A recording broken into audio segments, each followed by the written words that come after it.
So, hi everyone, for those who will be watching the replay as well, thanks for joining us. This is, I think, the third or the fourth episode of Social Jam. My name is Jam Mayer, obviously, here at Auckland, New Zealand. And for this episode, we do have Greg of NapoleonCat.com.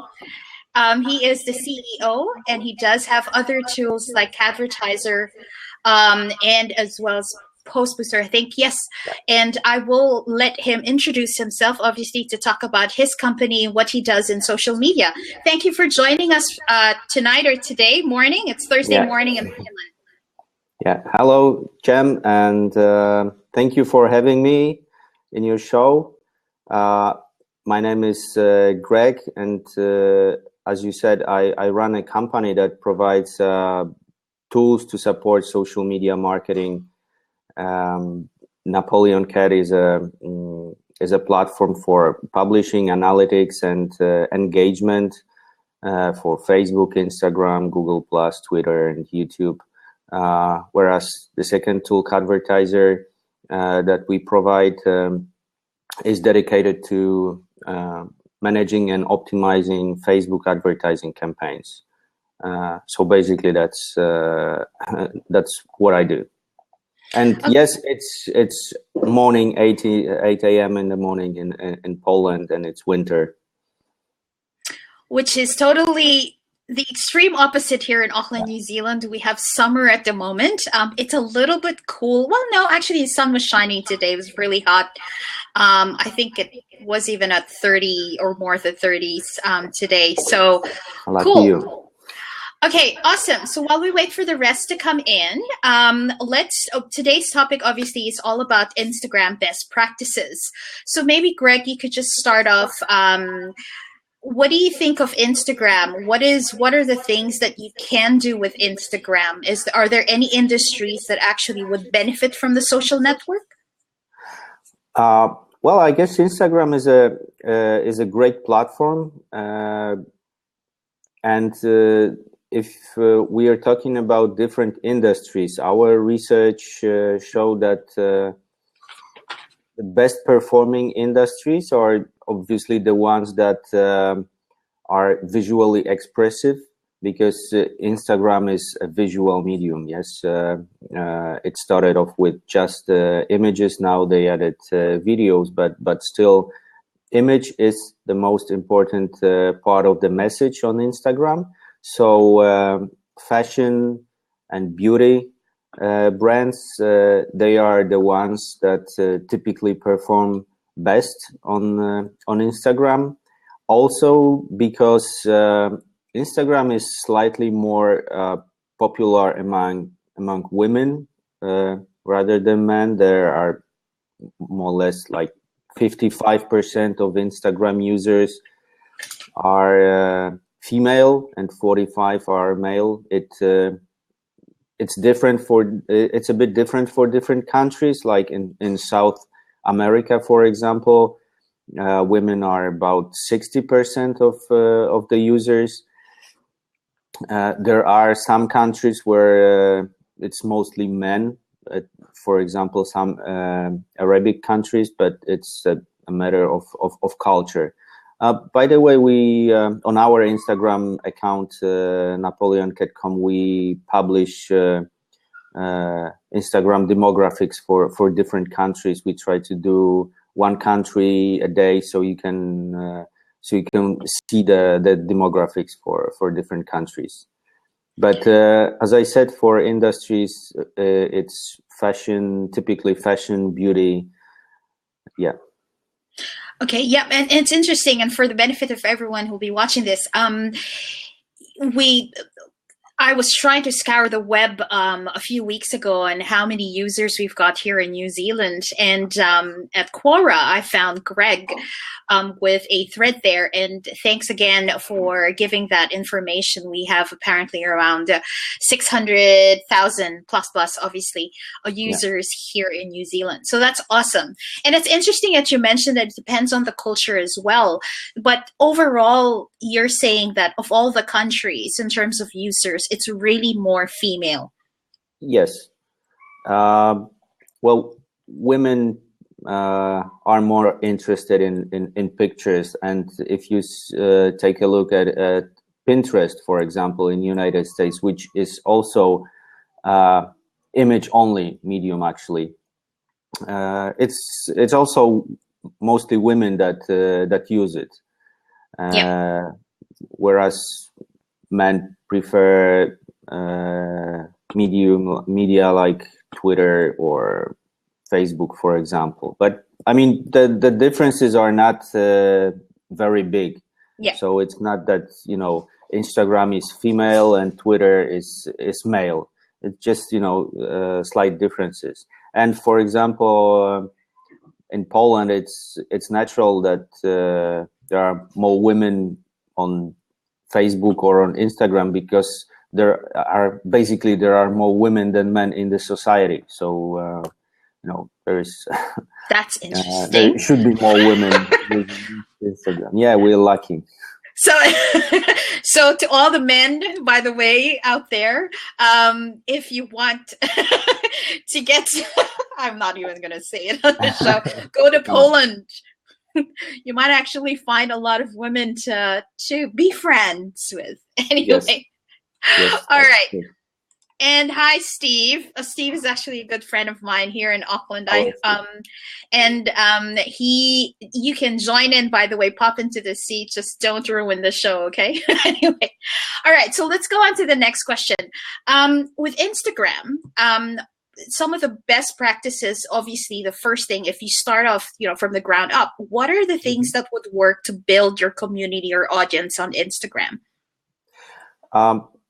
Well, I always advise, I mean, if we're talking about brands or even a personal brand, the first thing, in my opinion, is to have a goal. I mean, you need to answer yourself a question: why you are on Instagram, what you want to achieve on Instagram, and then ask yourself what your brand is about. What is the story that you want to convey to your audience? Because content is the most important thing, of course. You can. Oh, sorry, that was my cat running around the kitchen. It's fine. I have a cat too, but he's not here. Go ahead. Yep.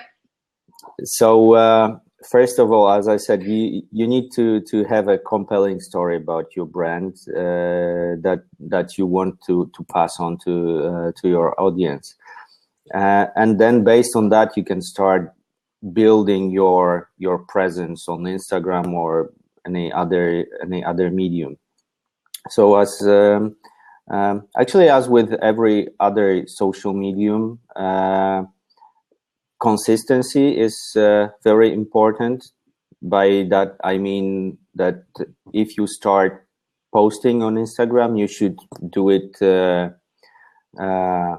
often, and you should do it consistently. Like, do it every day or twice a day, because your audience gets used to your publishing schedule. So they expect to see content from you on a specific schedule. And then if you want to grow your audience, of course, Instagram is strong on hashtags. In my opinion, hashtags build reach on Facebook, because on Instagram, because through that you can reach wider audiences. So you should take a look at what hashtags are popular with your target audience. For example, research the profiles of your competitors, or for example, bloggers who are also posting on Instagram about your industry, and find out their most popular hashtags, and then start using them, because through hashtags you can reach a wide audience, and then once you reach them, then you can start engaging them. That's, for example, what we do, and we have developed within our own tool. Of course, we have developed hashtag analytics, competitor analytics, so we can easily see what hashtags specific groups of profiles use, what hashtags are the most popular, what hashtags are the most engaging, and then we experiment with those hashtags ourselves, and through that we build audience for our profile. So let's just go back in terms of frequency. You did say every day. So for enterprise corporations or the big guys, they have a team to do that. But what if you're just a small business owner? I mean, would you still recommend posting at least once, one picture a day, or maybe a 15-second video on Instagram? Or is there maybe once a week is enough? What are your thoughts on that? Well, there is no golden rule for everyone, but certainly Instagram is content on Instagram has a short lifespan. So if you are posting once a week, then you are probably not going to build high reach. Well, only because there is only so much time that your post will be visible in people's newsfeed, or in people's feed on Instagram, even when they follow a specific hashtag. You have to remember that people are not there on Instagram looking for you constantly. They rather look at their feed and engage with whatever content they see on their feed at the moment. So you have to be there at that moment, and the more often you post, the more probable it is that they will see your content. So I'm afraid once a week would be for Instagram would be too little. And if you don't have time, I think it's better not to do it at all, and devote this time to perfecting, for example, your Facebook presence, rather than doing something or just anything on Instagram. I think it's better to concentrate on, if you have limited resources, and everyone has limited resources, so it's better to concentrate on one medium, on one channel, and do it right, rather than doing several channels so. Okay, awesome. That's good advice. So going now to hashtags, and Steve, seriously, and it's okay, it's Blab, so you can jump in anytime if you have any questions for Greg here. And we lost Michael just jumped in earlier. Anyway, hashtags. So I've seen some posts wherein there's heaps of hashtags, and there are some that are 2 or 3 or just 1. Is there a best practice on how many you should actually put? Because some people think that having a lot of them on your post is considered as spam. Well, yeah, I guess you can add up to 30 hashtags. Technically, wow, 30. Okay, yep. Up to 30 hashtags in one post, I think. But obviously, yeah, this many hashtags may indicate that you're just, as you said, spamming and trying to reach everyone. So a good rule is to use the hashtags that you think are most important or most relevant to your content. So, for example, if when we post our content, we only use hashtags that are relevant to social media marketing tips, or analytics or data, and we don't include hashtags like Polish girl, for example, which is, by the way, I guess the most popular hashtags of all those different nationality girls. We would obviously have very high reach. We would probably get high engagement on our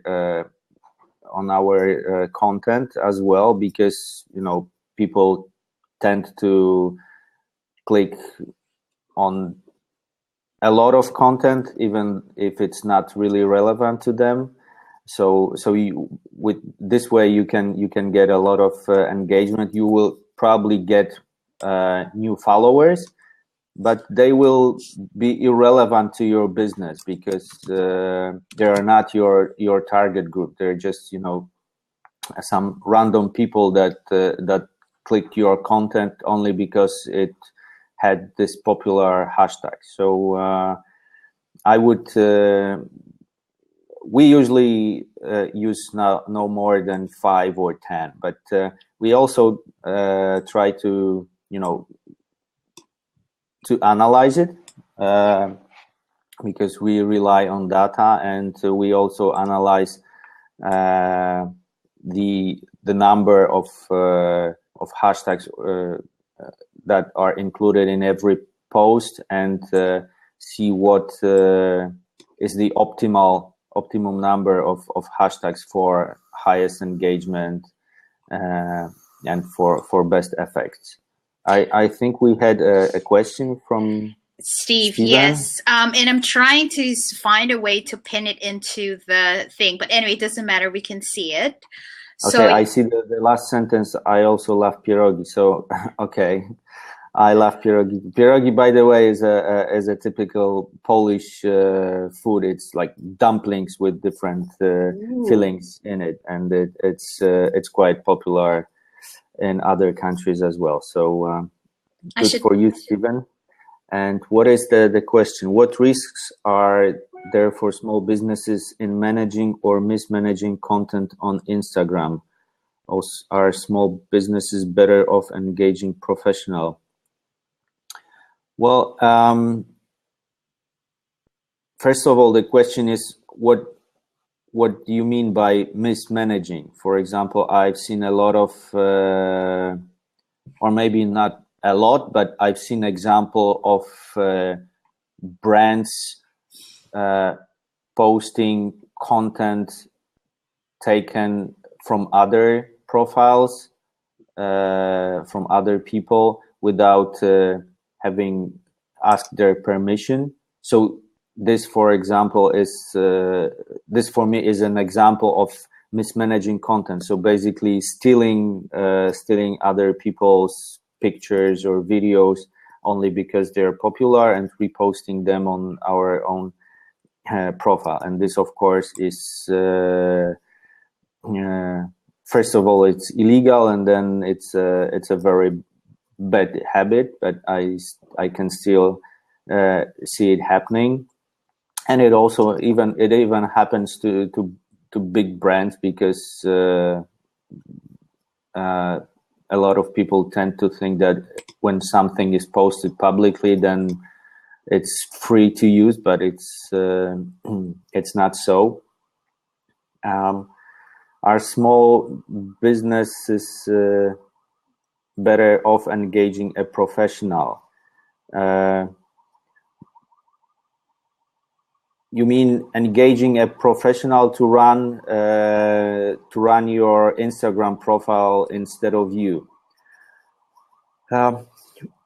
Well, if you don't know how to do it, or if you have doubts that you are able to do it correctly, it's always a good practice at least to ask a professional advice, for example, to help you um, build your strategy of your presence on Instagram, to explain how the medium works, what you should do and what you should try to avoid, and maybe help you build interesting content. That's always a good thing. But then again, Instagram, the name states it, is an instant medium.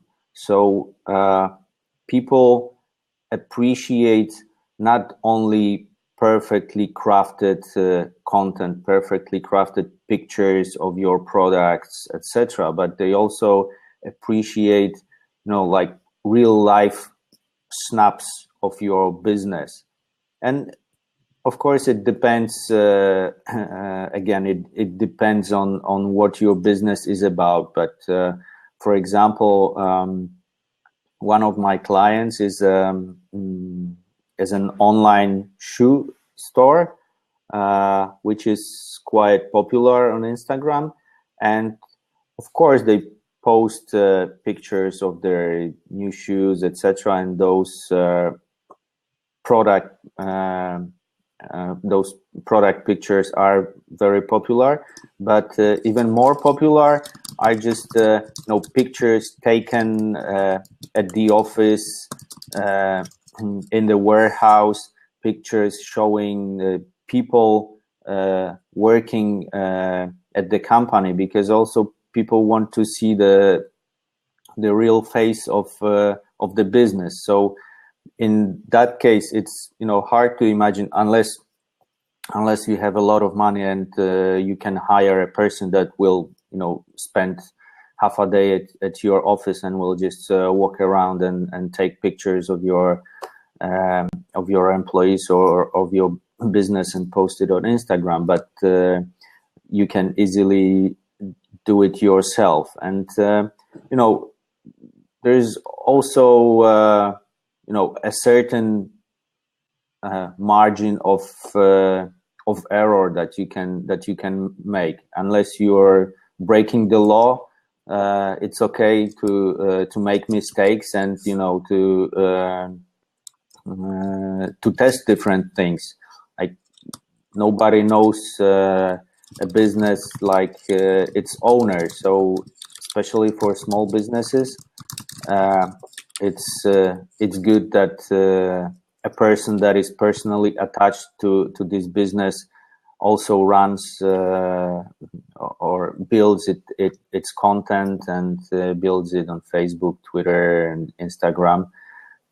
But it takes time. So as I said, if you don't feel like it, then it's better to ask a professional for help, at least to some extent.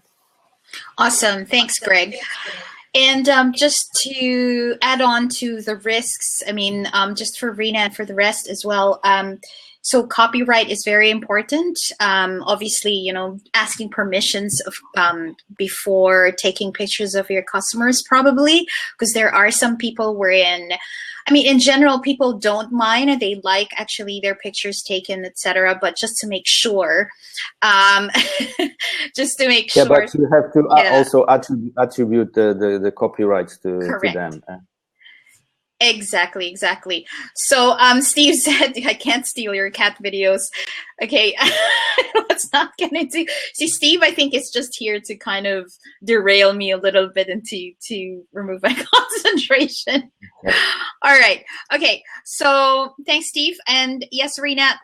Rena is actually going to the supermarket.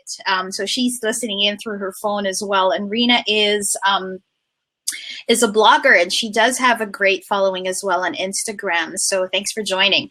Now let's go to, you've mentioned about customers, and I want to discuss about user-generated content and or UGC. For marketers, the jargon is there, but just means that other people are actually posting photos or even videos on Instagram about a certain brand.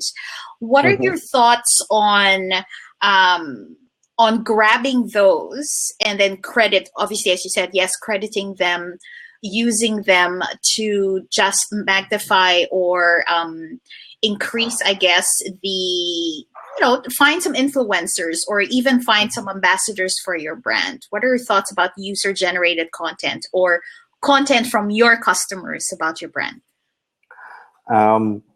Well, I think that if you plan to reuse their content, you should let them know in advance that you would be doing that. For example, running a contest on Instagram, where you ask people to post pictures of whatever your products or any content, any type of content. And if you want to reuse it on your profile, then you should let them know beforehand that you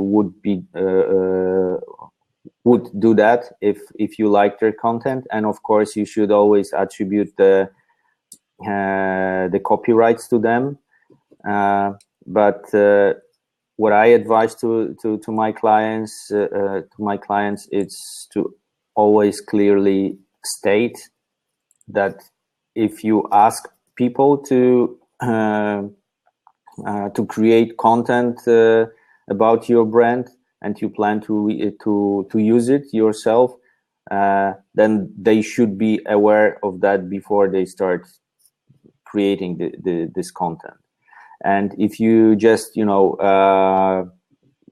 are spontaneous about it, and for example you find a content a piece of content that you think you would like to use, you should always ask the author the permission. As you said, in most of the cases, people will be delighted that somebody appreciates their content and wants to use it, and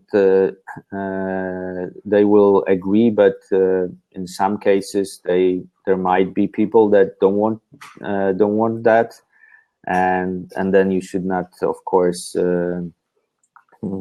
you should not use such content. But always ask before you do, because otherwise you may face a problem or a lawsuit even. Yeah. Okay. That's good. Awesome. So still on content. So I've been hearing from marketers as well that on Instagram, it's all the key thing that you need to do, whether you're a big company or a small business owner, is to tell your visual story. I mean, when you say tell your story, what does that mean? Does that mean, do you need to plan your content? Is it more of like a series, for example? What are your thoughts on that? So for purposes of especially the new guys in Instagram, okay, so how do I build my story on Instagram? What does that mean?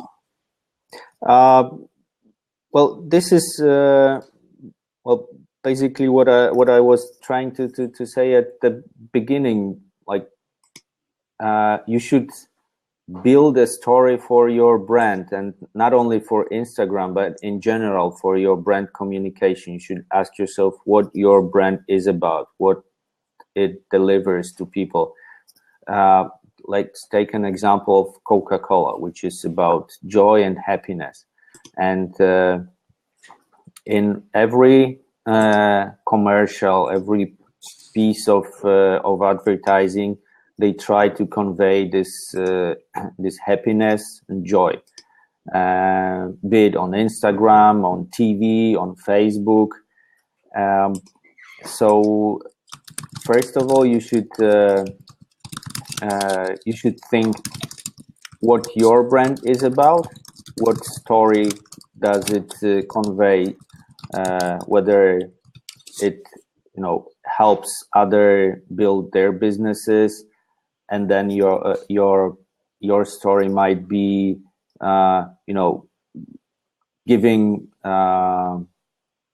small bits of advice in every piece of content that you build, or your brand is about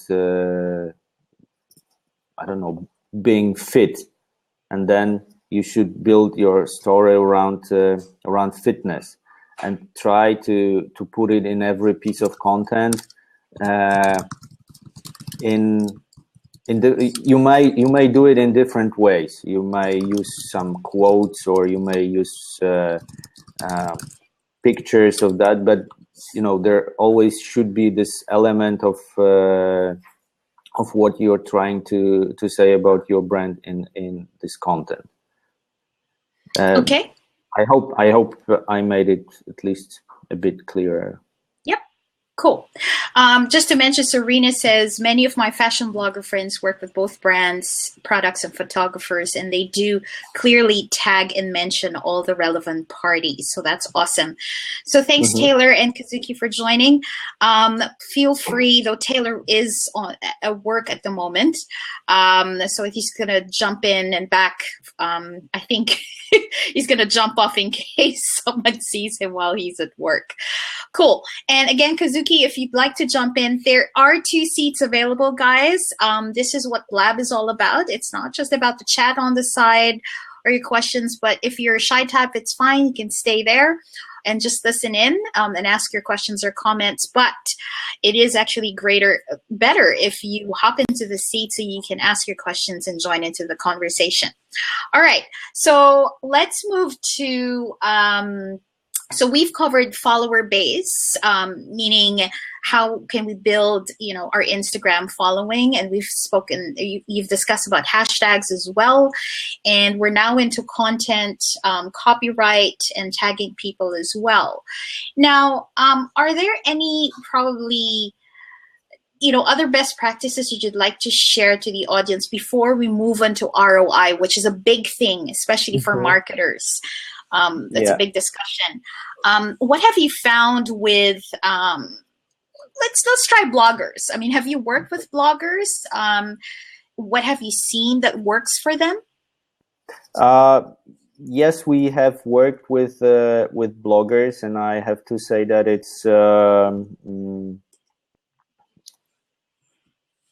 it's very interesting, because a blogger is basically like a very small business that's usually one person, very emotionally attached to their brand, to what they build, and basically what they sell, because this is also some kind of a business. So you can also see that in their Instagram profiles, in every piece of content that they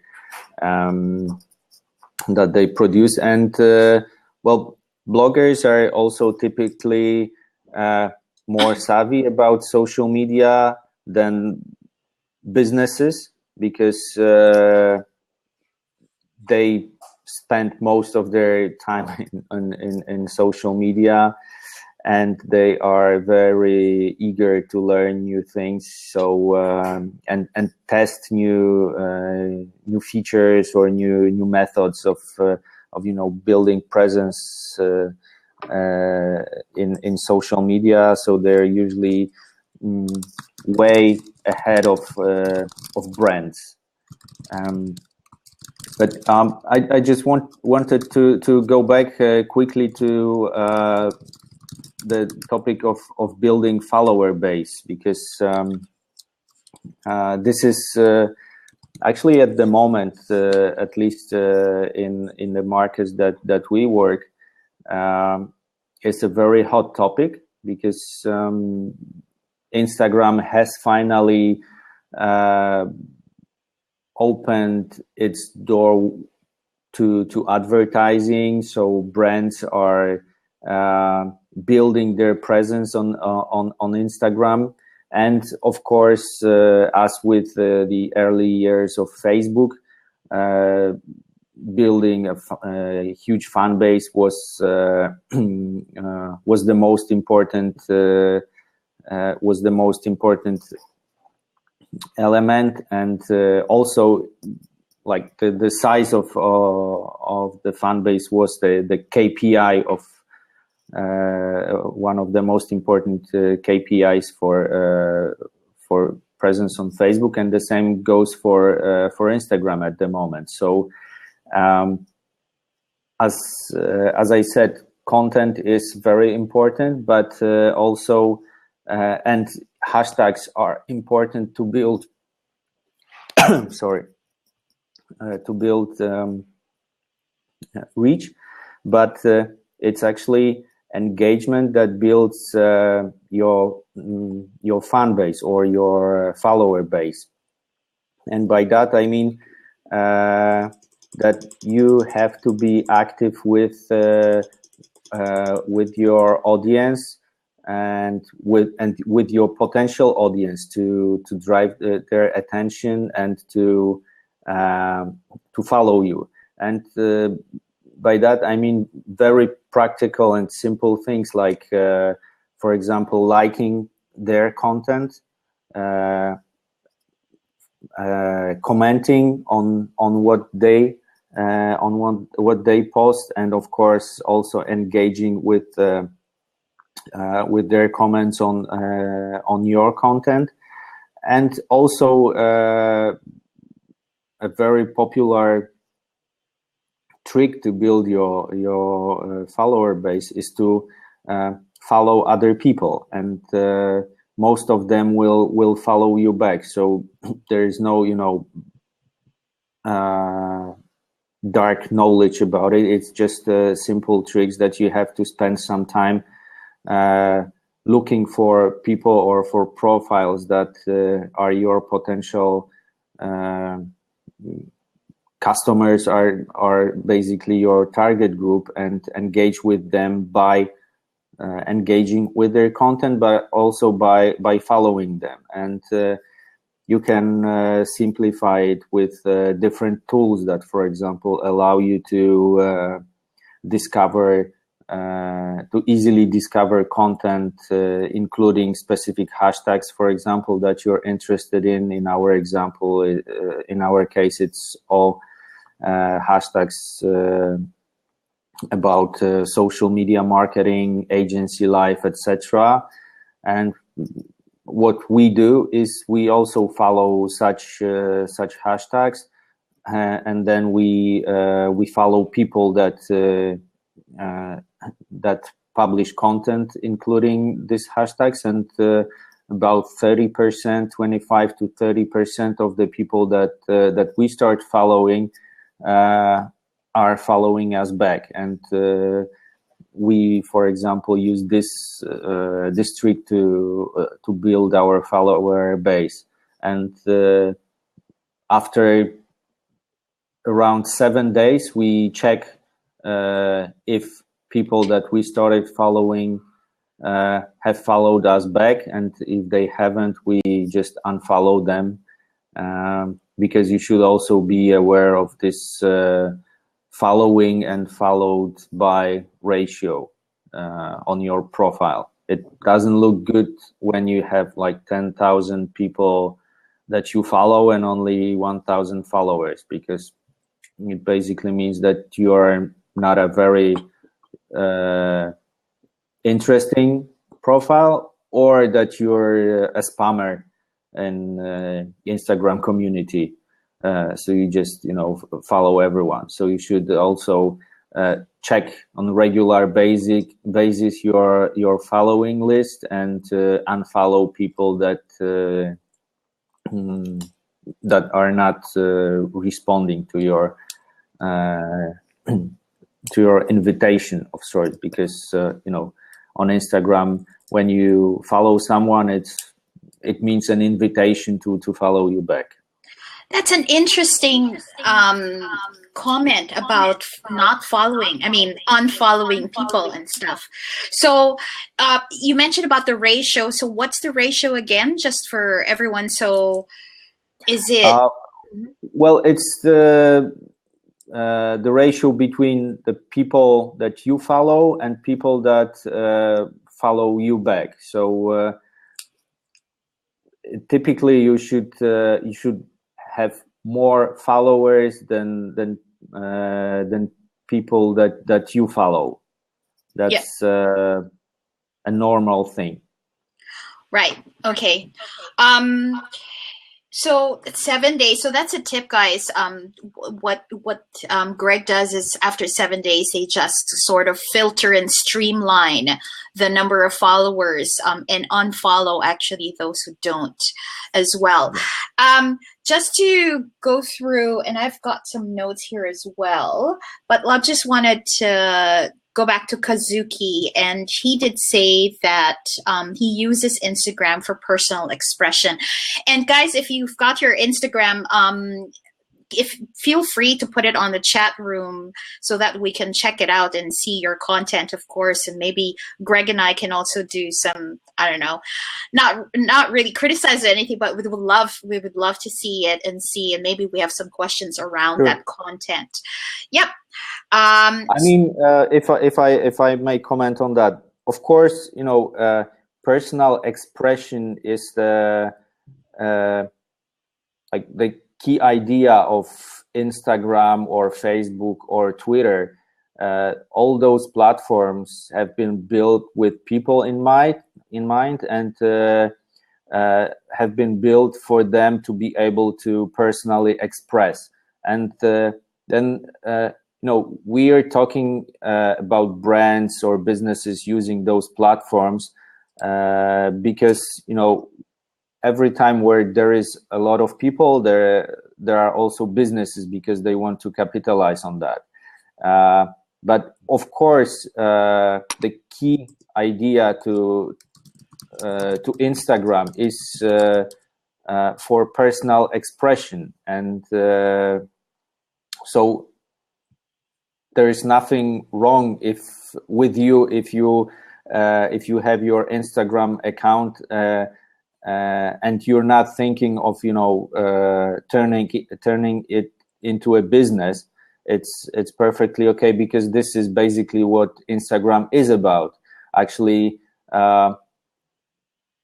what we are talking about now is sort of wrong, because brands are invading those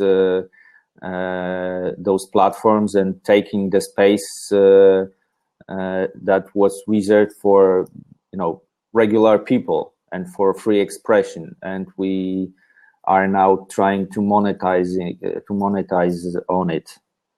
Exactly. Yep. And so I feel guilty about it a bit. Okay. Right. And yes, totally agree. And I mean, in general, social media is really about authenticity. When you start seeing content that are too planned, lack of a better word, it gets to be boring and it's not good content, and people will likely not follow you or unfollow you. And I just checked out Little on Friday. I haven't gone to that Steve yet and Reina, so I should. And apparently Steve says their donuts are great, so yum yum. So diet pill trials via Instagram. Did you see that, Greg, from Steve? Diet pills, no, where is it? He just commented on it. It's the last thing he put. Yep. Okay. Well, selling on Instagram is a totally different topic. It's quite tricky at the moment, but you can still do that. I don't know about diet pills though, because Facebook and Instagram has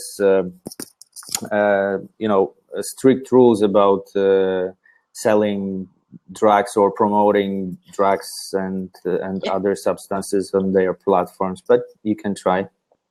I mean, there is a lot of all those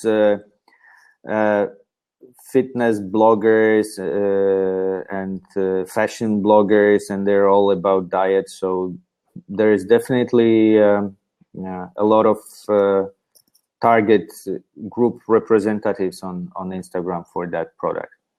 That's there's sort of like a question from Kazuki there. He found that if you follow Instagrammers that have a lot of following, it's hard. Any thoughts on that? Do you think he should follow someone who has similar amount of followers?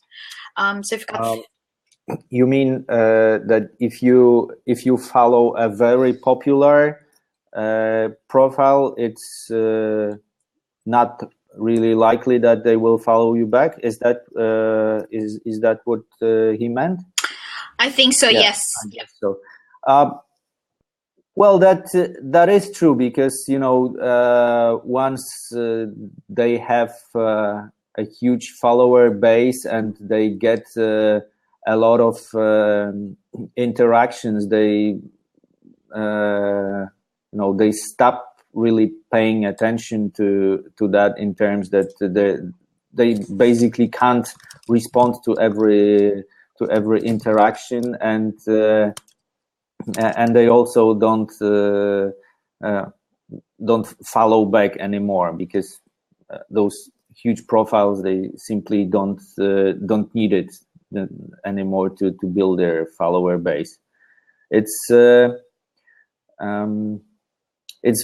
very interesting also to see that on Instagram, once you reach a certain size, I don't really know what size it is, but it's probably something about 100,000 followers, then your follower base starts growing exponentially higher, because you have much higher exposition on Instagram, and probably with that size you stop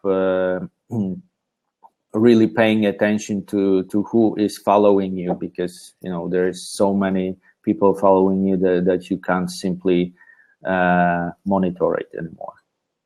And Rena did say that she finds that once you actually go beyond 10K or 10,000 attractions really fast. It's interesting. Yep. So I know we've promised just an hour. So if you don't mind, just a few more minutes, because I really want to discuss about ROI. But before that, engagement, because you mentioned that's pretty good. There have been articles that I've seen that Instagram is definitely better in terms of engagement than Facebook. What are you seeing in terms of numbers? Is there a generic type, average engagement rate at the moment at Instagram? Well, basically, it tends to be like 10 or even 20 times higher than on Facebook. Okay. It's mostly because, as I said, Instagram is a visual medium, so all of the content is, or most of the content is pretty pleasing to see and easy to consume. On Facebook, you still have a lot of text that you need to read and analyze in order to realize whether it's interesting or not. You have links to external websites, so you concentrate rather on clicking this link and reading the article that it links to, rather than commenting on it or liking it. Whereas on Instagram, you just it's more or less like browsing a catalog of pretty pictures and just poking the pictures that you like. You don't really need to be very emotionally attached to like something on Instagram, and people tend to be much more generous about liking content on Instagram as opposed to other social media platforms. So this engagement is pretty high. Also because hashtags work very well. So if you use relevant hashtags, you may reach the people that are interested in different topics. Yeah, it's double tapping. So that's interesting. And it's a good thing that Instagram has that capability when you do talk about hashtags. Is once you start typing it, it does tell you how many posts have been have used that hashtag. So when I do it myself, and I use Instagram really more for again, also personal expression more than a business side, it helps really to choose and see, maybe there's just too many people posting about this. Maybe it's a good thing, maybe it's not. So I've been experimenting myself. And I totally agree with Steve. It does transcend because it is visual, as you mentioned. You don't need, it doesn't matter wherever you are in the world. A great picture or even a 15-second video tells a lot. Okay, let's go now to ROI before we end this session, this episode. What are your? I know it, regardless of what social network it is, but let's focus on Instagram today or tonight. In terms of ROI, tell us a story, maybe, a case study that you've done with a client that has been successful or even not successful. What's a percentage like? Well, when we talk about ROI, first of all, we need to answer the question of what your business goal of being present on Instagram is. Because ROI means return on investment. So first, of course, it's quite easy to calculate the investment of the being present on Instagram, because it's mostly the amount of time that you devote to this medium multiplied by the hourly rate of your work or the hourly rate of your employee. But then in terms of return is, well, you have to go back to the question that I posed at the very beginning of our interview, meaning why are you on Instagram? What you want to get from Instagram? And yeah, to give you an example of, again, this online shoe store that I already mentioned. Well, basically, they're interested in selling more shoes. So when they went on Instagram, from the beginning their goal was to increase sale of shoes. They were not interested in building a follower base or getting high engagement. Their final goal was to sell shoes.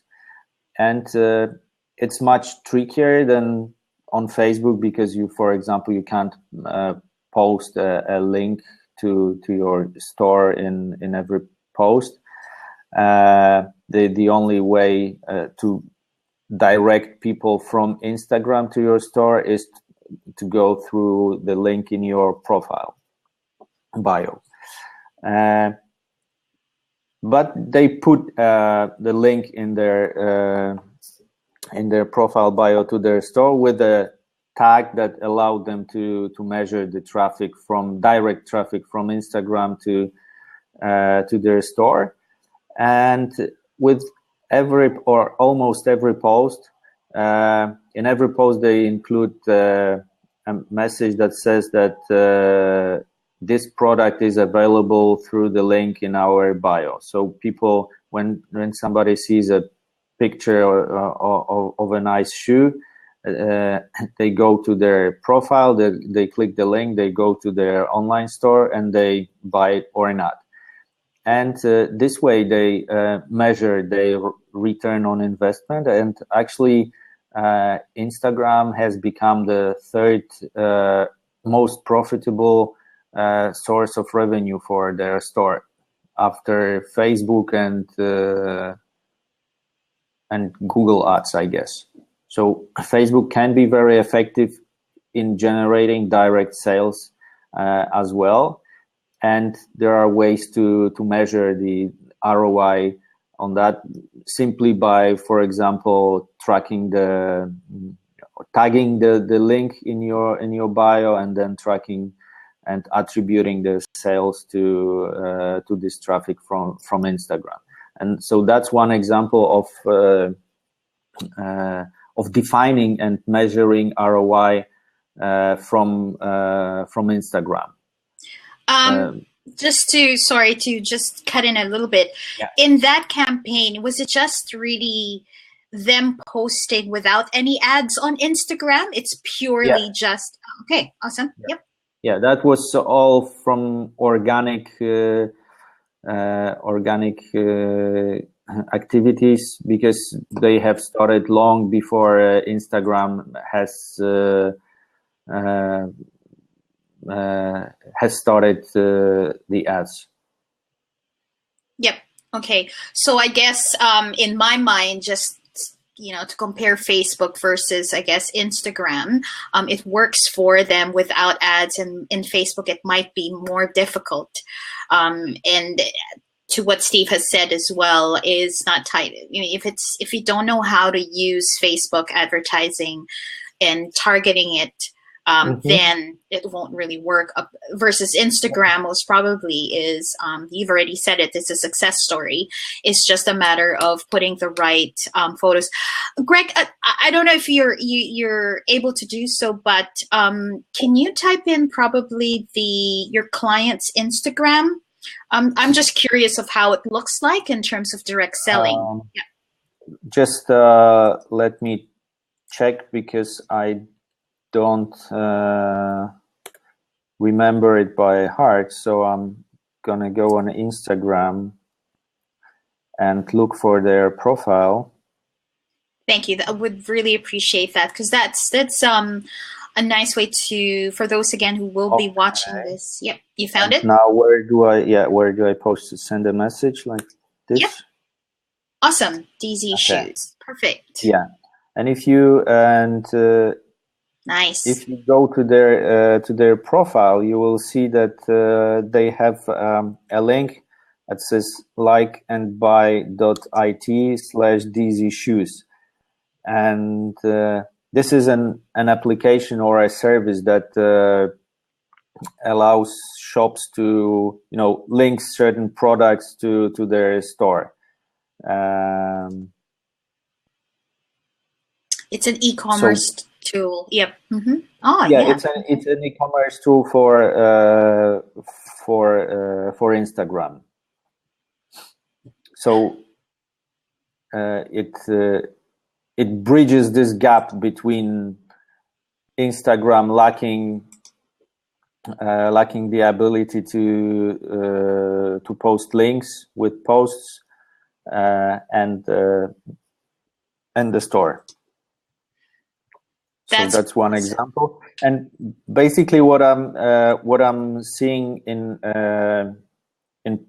Poland, for example, in our market, is that those I would say niche fashion brands, they do extremely well on Instagram. They do much better than large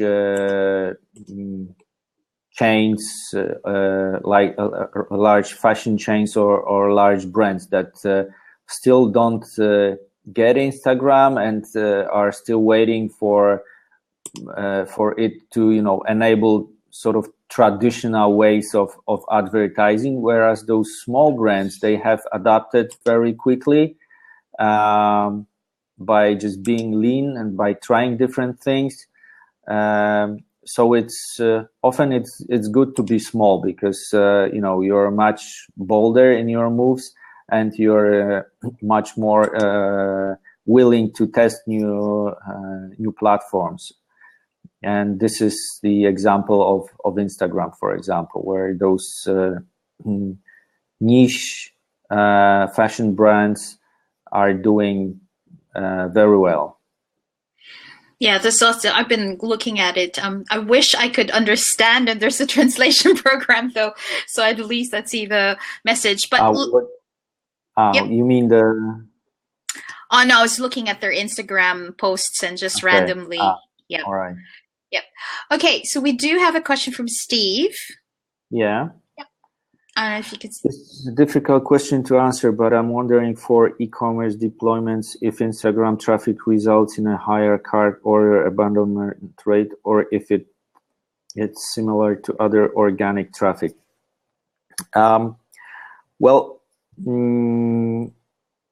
I'm not really an expert in e-commerce, so I don't have those numbers in mind. But from the example of this brand, I can tell you that they have pretty low or pretty high conversion rates from Instagram to their carts and to purchases. But I can't, say whether it's higher than other organic traffic sources or not. It definitely is high. The abandonment rate from Instagram is much lower than from other paid sources, but I'm not sure about other organic traffic sources. But it probably depends on the quality of your follower base, because and this again goes back to what I said about building a relevant follower base by, for example, using relevant hashtags and not only the ones that guarantee high reach and high visibility, like Awesome. Polish girl. Yeah. Okay. Yeah, no problem. Okay, thank you, Kazuki, as well. Actually, that was our last question, and we have used the hour. Thank you so much, Greg, for taking the time in your morning before work. Yep. Is there anything else? Maybe if there's just one thing that they'd like for people to take away about Instagram, what's the one thing that you want them to remember in case they don't have the time to go through the hour, of course? Well, the one thing that I repeat most often to my clients is to answer the question what they want to get out of being present on Instagram. And once you really nail that down, once you really set a specific goal to your Instagram presence, or be it a Facebook presence or whatever, then you are able to go farther with building your strategy and then tactics. But don't just go there because everybody else is there, while you have no really clue what it is about and what you want to do about it. Just think about this question first, or this answer first, and only then decide whether to go on Instagram or maybe rather concentrate on other platforms. Awesome tips. Thank you again so much, and have a good day there in Poland. And I will research about that dumplings that Steve mentioned that you guys are talking about. All right. So you have a good night then in New Zealand, and I hope next time we will see each other live, because as I said, I really want to visit New Zealand, so maybe there will be a chance to have a live meeting next time. Oh, I'm looking forward to it, and Steve will drive. Okay. I heard that you guys drive on the side of the road, like in England. So yes. I would definitely need a helping hand with that. No problem. No worries. Okay, we'll keep in touch online, Greg. Thank you so much. And for everyone who's watching or playing, who've joined us, thank you so much. I will announce my next episode next time for next year. Thank you. Have a happy holidays. Thanks, Jam. Thanks for the invitation. Bye. Bye now.